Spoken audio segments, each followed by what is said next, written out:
Hello, parents and guardians, and welcome back to another Discipleship Debrief.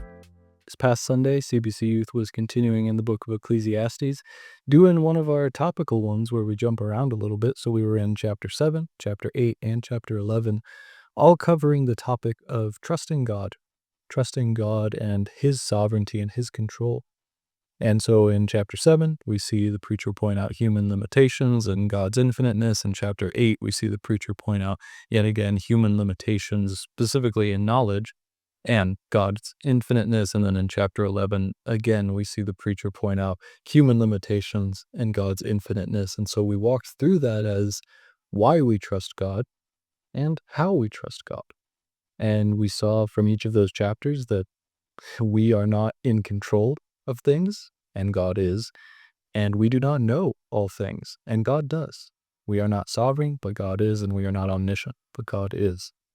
And we looked at the fact that we cannot determine the outcomes of things.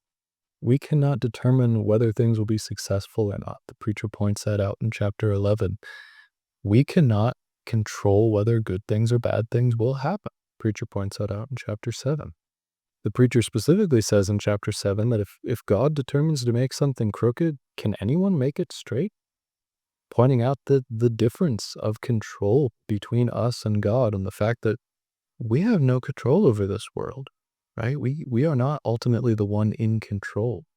And the fact that this is a scary reality for us, but grows into a beautiful reality for us because we do know the one who is in control.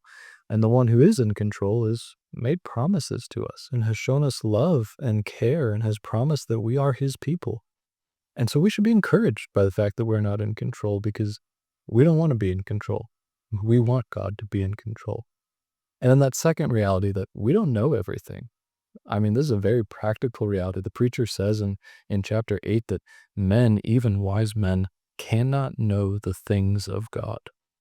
We can't. We do not know the things of God. He points out in chapter 11 that just as there are realities in creation that we don't understand, like how a baby becomes conscious when a soul enters it, there will be infinite things about God that we don't understand, right? God says in Isaiah 55, my ways are not my ways. My thoughts are not your thoughts. We need to understand that God isn't like us. We don't know everything God knows, right? And sometimes we like to overhumanize God and think, no, he's just like us. He's learning just the way I'm learning. He's processing emotions just the way I'm processing emotions. And no, he is not like us. He's far higher than us. And so we don't know everything, but God does. For this, I use the example of Job. The fact that in the book of Job, we're given the conversation between God and Satan that leads to the testing of Job. Job's never told about that conversation. Job goes through the deepest depths of human suffering and doesn't understand why. And we're not even told at the end of Job that he does know why. God doesn't tell him even at the end of Job. So Job never knew. As far as we know, Job never knew. He didn't know why those things happened to him. And so we must accept the fact that because God is in control, we don't need to know everything. There will be things that we never understand.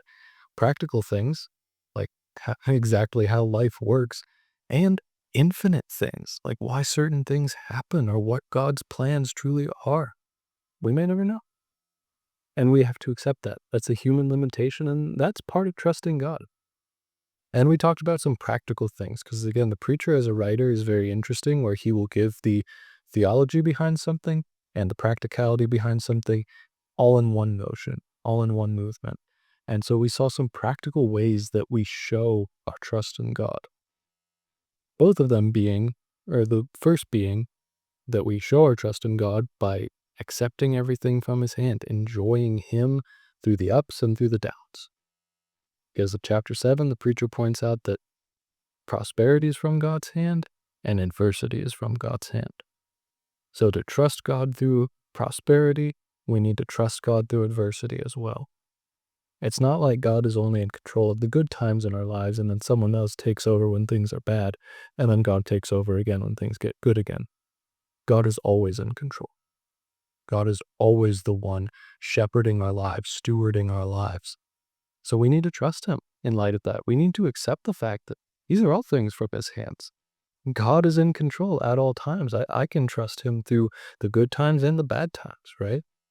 I likened it to Psalm 23, the sheep following the shepherd into the valley of the shadow of death. The fact that we need to understand, well, he's in control whether we are in green pastures or walking through a dark valley. We don't just abandon him when things get bad and act like he's no longer in control. He's still in control. And we also talked about being generous. That's the other way that we practically, tangibly show our trust in God. The preacher in chapter 11 says to cast our bread upon the water. And what he's talking about there is to be generous to people. He says at the end of our passage in chapter 11 that we shouldn't withhold. We shouldn't withhold our work and our resources because we don't know what will succeed and what won't succeed. We shouldn't let the anxiety of this world or the seeming chaos of this world make us lose sight of the fact that God is in control, and so we shouldn't be stingy with our resources. We shouldn't be close-fisted with our resources.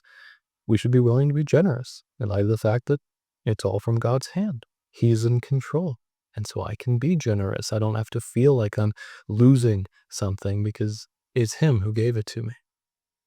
So, for you as disciples in the home this week, as you follow up, you don't have to reread all 3 passages, but maybe reread chapter 11, 1 to 6. And then ask your student, 1, do you believe God is in control? Because it's a very important question for teenagers, right? Who's in control of your life? They're asking themselves every day. And they're wanting to say themselves. They're reluctantly saying their parents when they ultimately need to be saying God. So, do you believe God is in control? If so, how are you showing it? Because we find ourselves in these 3 passages why we need to trust God and then how we actually show it. And so we can test ourselves given the practicality of these passages and say, you know what? I am living closed-fisted. I am holding on to everything I have as if it could be taken away from me in a moment, not acknowledging that, well, God's in control, right? So a lack of generosity? Hey, I might not be living out the fact that God's in control. That's good. You can change that. So use this list to sharpen your students this week and hopefully make them more aware of the fact that God is in control. It's not just something you hear in church. It's a practicality that should shape your everyday life. That is all I have for you this week. If you have any other thoughts or questions, please feel free to reach out. Otherwise, see you next time.